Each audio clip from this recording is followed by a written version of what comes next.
In providing effective military capabilities for their nations in the long term, it is just as important for military professionals to be adept at understanding and negotiating the changing character of war as it is for them to understand the enduring nature of war.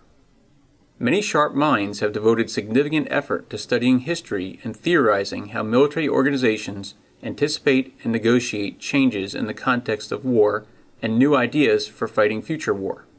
Unfortunately, there is no consensus on how this process actually works or what the dominant model of military change and innovation might be. Even the most basic conclusions about military change can differ enormously, as these two quotes demonstrate. One of today's most respected military historians, Martin van Creveld, argues that military innovations originate outside the military. General Mattis, on the other hand, sees the process starting with military professionals. How do we make sense of such a wide disparity between their understandings? In considering the performance of military organizations reacting to changes in warfare or alternative visions of future war, it is helpful to think of three factors that often shape their responses. Structural factors. Internal and external organizations and procedures can promote or discourage the adoption of needed change and attempts to take advantage of new opportunities. Dependence on political leaders and civil society for support and resources, or the existence of other organizations competing for resources, can inhibit change.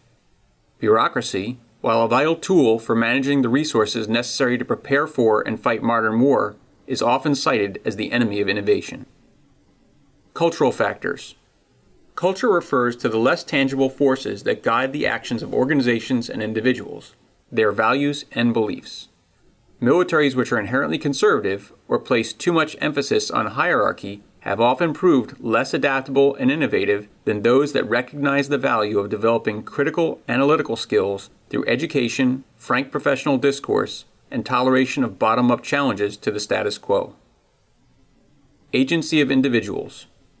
Critical to change is the action of military professionals and sometimes even civilians who are not only prepared to challenge the status quo, but also do it in a way that actually promotes the adoption of needed change, rather than alienating the political or military leaders who are vital to effecting such changes.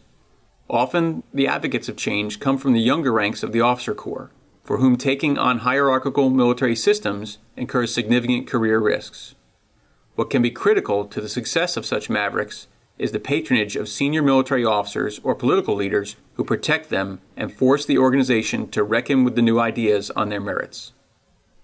This video introduced the notion that military organizations negotiating change are affected by three types of factors: structure, culture, and individual agency. As Clausewitz tells us, however, no theory should be regarded as definitive, but instead should be a tool for shaping how one thinks about a subject and the questions one asks in his or her education.